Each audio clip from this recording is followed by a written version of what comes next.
Falar com outro personagem muito importante que é o nosso 3 em 1, o repórter André Anelli, porque o presidente da CPMI do INSS, o senador Carlos Viana, pediu ao ministro André Mendonça a devolução de dados sigilosos do dono do Banco Master, o Daniel Vorcaro, para dar andamento às investigações dentro da comissão.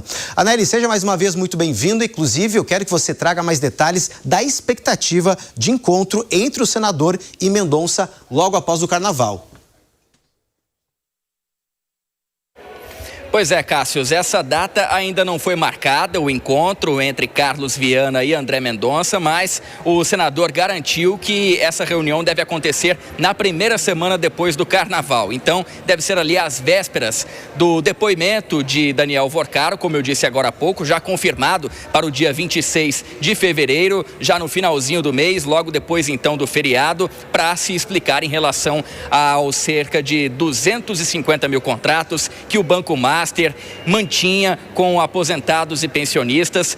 Por esse meio, então, fazia descontos indevidos e assim o banco é investigado também na CPMI do INSS, que apura essas fraudes no sistema previdenciário. E, nesse contexto, então, Carlos Viana disse que pediu e que também vai reforçar esse pedido a André Mendonça, ele que agora é o relator, então, de todos os processos envolvendo o Banco Master no STF, para ter acesso a algumas provas colhidas pela Polícia Federal, principalmente as quebras de sigilo fiscal, bancário, telefônico de Daniel Vorcaro. Essas provas haviam ficado sob a custódia da presidência do Senado por determinação do então relator Dias Toffoli e agora com essa troca então de relatoria que foi anunciada ontem pelo STF com André Mendonça assumindo esse papel, existe a expectativa de que o colegiado tenha acesso a essas e outras eventuais provas que podem, então, ainda ser colhidas nas investigações que continuam. O que Carlos Viana defende é que o colegiado precisa ter acesso a todas essas documentações, a todas essas provas, para que consiga conduzir, então, os trabalhos da CPMI e, principalmente, levar a apresentação de um relatório responsável e sustentável, nas palavras dele. Cássius. Perfeito, Anelli. Obrigado pelas informações. E olha, gente, é claro que a gente está vendo uma movimentação muito grande. Essa mudança de relatoria também acendeu o sinal de alerta. E é claro, o próprio senador Carlos Viana, que preside a CPMI do INSS, quer, de certa forma, ter acesso a esses dados para que a Comissão Parlamentar Mista de Inquérito consiga também avançar nas suas investigações. E também nessa mensagem confirmou, então, o depoimento de Daniel Vorcaro no dia 26 de fevereiro, lá em Brasília. Zé Maria Trindade, eu quero te ouvir também em relação, a agora esses movimentos. A relatoria de André Mendonça também traz esperança para a própria CPMI do INSS para que consiga avançar aí, nas investigações, porque Dias Toffoli simplesmente decretou, sigilo total, dificultou acesso a algumas provas e, de certa forma, isso também se torna um desafio de André Mendonça. Querendo ou não, ou a distribuição desse inquérito para outras instâncias, mas até mesmo a queda do sigilo para que outras comissões, para que outras autoridades tenham acesso ao que está sendo investigado. Pois é, essa história do sigilo foi o que mais chamou a atenção.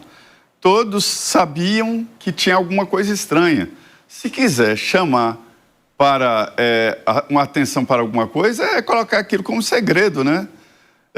Há uma história, Cássio, do Tancredo Neves, de um aliado dele, o procurou e falou: olha, governador, na época ele era governador de Minas, olha, governador, eu vou te contar um segredo aqui, mas eu gostaria que não saísse daqui, que o senhor não falasse para ninguém. E aí o Tancredo falou: olha, se o segredo é seu, você não está conseguindo segurar, imagine eu que o segredo não é meu. Ou seja, quando se decreta sigilo ou um segredo em alguma coisa, todo mundo vai atrás. Foi a primeira situação que chamou muita atenção sobre essa relatoria do ministro Dias Toffoli, nesse caso o Master. É claro que vai facilitar.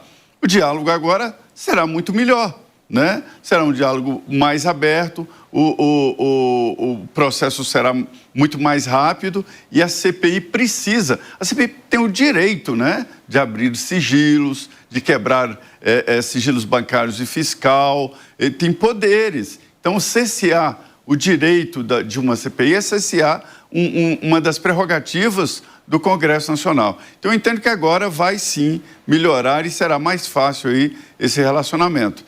Tem que abrir, tem que ver o porquê, o que recebiam em troca para dar esse apoio a Vorcaro para montar essa Torre de Babel, esta pirâmide que solta no ar, presa apenas em processos políticos.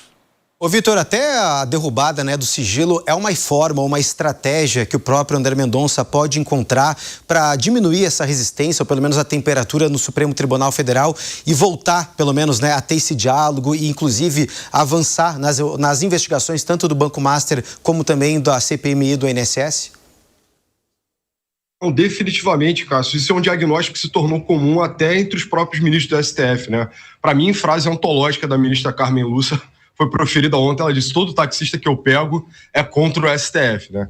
Então, muitas vezes a gente imagina que as preocupações, os anseios populares, eles não necessariamente se comunicam com as opiniões, né, da mais alta instância jurídica, mas em algum nível tem sim um efeito, né, uma dialética, uma interação entre esses dois pontos. E eu ressalto, inclusive, o impeachment da presidente Dilma Rousseff, que à época passou, né, a revelia do STF, e depois, posteriormente, alguns ministros decidiram se posicionar, falando: poxa, aquele meu voto à época, então, me senti pressionado, foi um pouco exagerado, eu não necessariamente concordo com isso.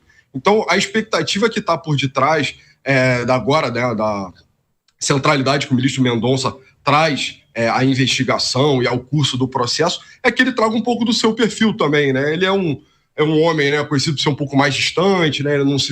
A gente não vê muito o André Mendonça sorrir, diferente do perfil de muitos ministros da corte. Inclusive, é uma oportunidade muito boa também para que o cidadão, né, ele se sinta mais representado hoje diante do escândalo. O que a gente vê hoje, né, são as informações dispersas, muitas vezes vazadas, o que dão a entender para o cidadão comum que está rolando alguma coisa ali por detrás dos panos. São grupos políticos diferentes operando, tentando um jogar o outro na fogueira. E a gente falou várias vezes aqui no programa durante a semana sobre interesses que podem claramente ser discernidos como antagonísticos, né, à investigação, e outros que são extremamente a favor, e não necessariamente pelas razões mais republicanas. Então, a ideia é que o ministro André Mendonça, né, com essa renovação, né, uma nova confiança, né, a possibilidade de uma nova ponte de confiança entre o comum, né, o cidadão comum e a investigação pode ser construída, principalmente com essa troca e também com o depoimento do Vorcaro, que pode acabar trazendo muita coisa à tona.